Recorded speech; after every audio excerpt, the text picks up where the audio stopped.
Sa mga hindi pa nakakaalam, ito pala ang naging kasaysayan ni Atty. Salvador Medialdea. Samahan ninyo ako at kilalanin pa natin siya. Si Atty. Salvador Bingbong Campo Medialdea ay isang kilalang abogado at dating opisyal ng gobyerno sa Pilipinas.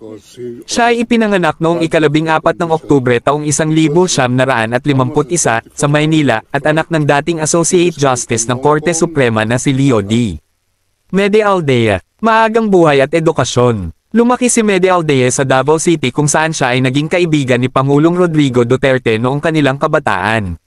Nag-aral siya sa Lightbringer School sa Davao bago lumipat pabalik sa Maynila upang tapusin ang kanyang mataas na paaralan sa Paco Catholic School.